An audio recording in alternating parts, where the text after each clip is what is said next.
पढ़ी लिखी बहू की स्मार्ट शॉपिंग। रोहन, सर्दियां शुरू हो गई है। मुझे कुछ सर्दियों के कपड़े लाने हैं, तो शाम को ऑफिस से जल्दी आ जाना। शॉपिंग पर चलना है।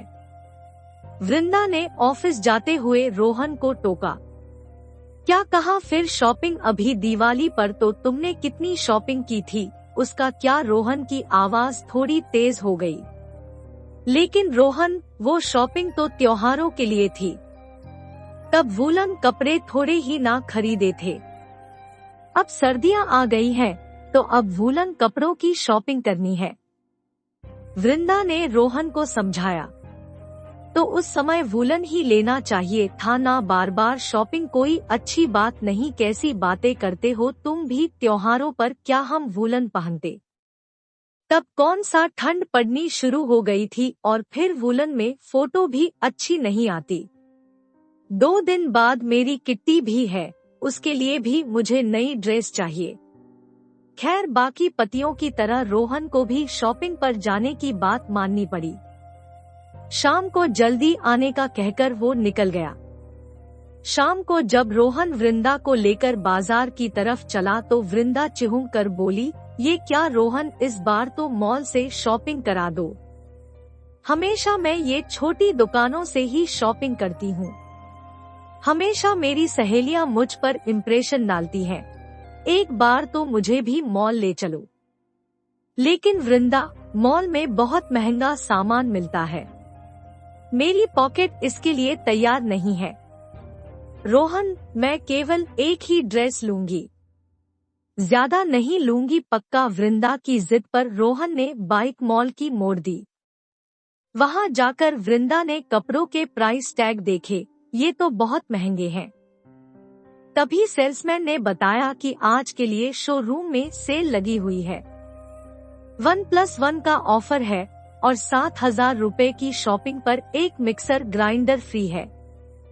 शॉपिंग का ऑफर सुनकर वृंदा तो खुशी से पागल ही हो गई। रोहन, हमारी किस्मत अच्छी है जो हम आज यहाँ आए।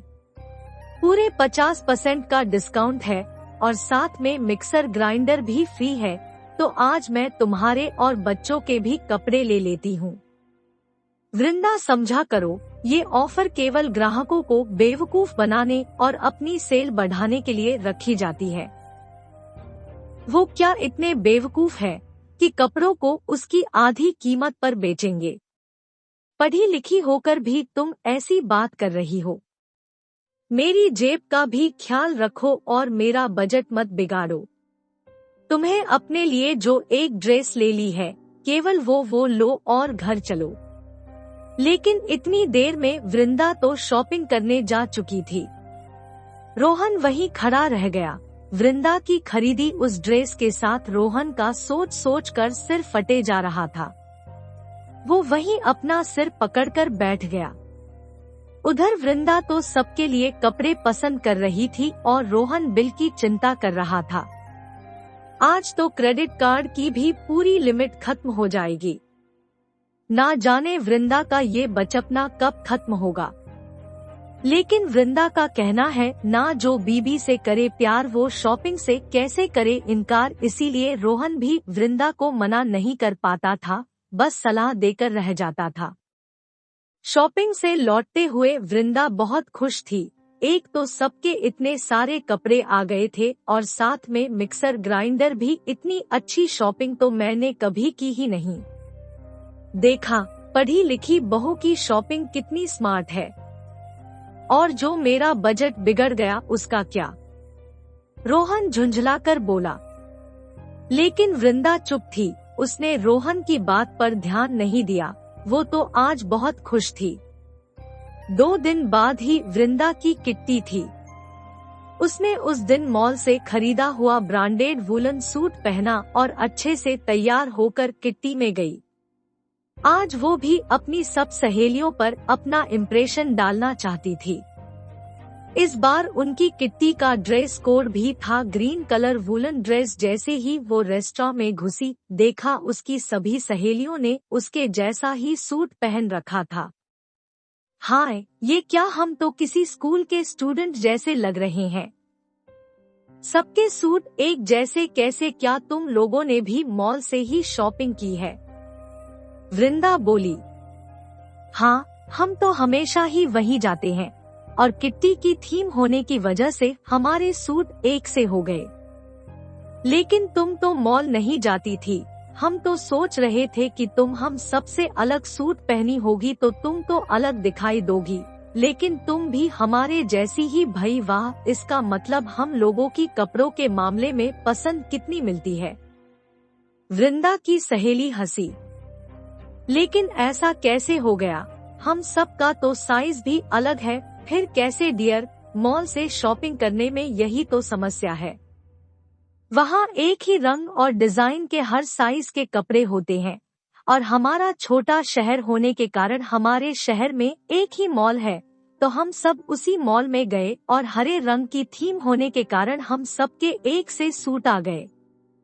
आज तो हम किसी स्कूल के स्टूडेंट लग रहे हैं। सबके साथ वृंदा भी हंस तो रही थी, लेकिन उसे बहुत दुख हो रहा था कि उसकी मेहनत और पैसे बेकार गए। इतने पैसे खर्च करके भी वो कुछ अलग नहीं दिख रही थी। जैसे स्कूल ड्रेस में सारे बच्चे एक से लगते हैं, वैसे ही आज वो सब भी एक से ही लग रहे थे। घर आकर उसने रोहन को सारी बात बताई। सुनकर रोहन बहुत हंसा, बोला, वृंदा, मैंने तो पहले ही कहा था कि मॉल से शॉपिंग मत करो। बाजार जाकर दुकान से कपड़े खरीदो, जहां कपड़े सही दाम पर भी मिल जाते हैं, उनकी क्वालिटी भी अच्छी होती है और हर कपड़ा अलग कलर और डिजाइन का होता है। उसके अलावा सेल के चक्कर में इतनी सारी शॉपिंग भी नहीं होती। वृंदा, मॉल वाले भी बेवकूफ नहीं है जो अपनी जेब से तुम्हें डिस्काउंट और मिक्सर ग्राइंडर देंगे। देखो, ये जो तुम सूट 2000 रुपए का लाई हो, ऐसा ही सूट मंजरी दीदी सिर्फ 1000 रुपए का लाई है। अब तुमने डिस्काउंट के बाद भी महंगे कपड़े खरीदे और मॉल वालों ने ज्यादा पैसे लेकर तुम्हें मिक्सर ग्राइंडर का लालच देकर दिया, जिससे तुमने वहां से फालतू शॉपिंग की। तुम सही कह रहे हो, मैंने सेल के चक्कर में कितनी फिजूल खर्ची की और इतने पैसे खर्च करने के बाद भी मजा नहीं आया। इससे ज्यादा मजा तो छोटी दुकानों से खरीदे कपड़े पहनकर आता था, जब मैं अपनी किट्टी में सबसे अलग और सबसे ज्यादा सुंदर दिखती थी। 8 के बाद मैं कभी फिजूल खर्ची नहीं करूंगी और दिखावे के चक्कर में फालतू शॉपिंग नहीं करूंगी और सेल के पीछे तो कभी नहीं जाऊंगी। आज मैं तौबा करती हूँ। वृंदा की बात सुनकर रोहन को थोड़ी तसल्ली हुई कि अब से वृंदा फालतू शॉपिंग नहीं करेगी।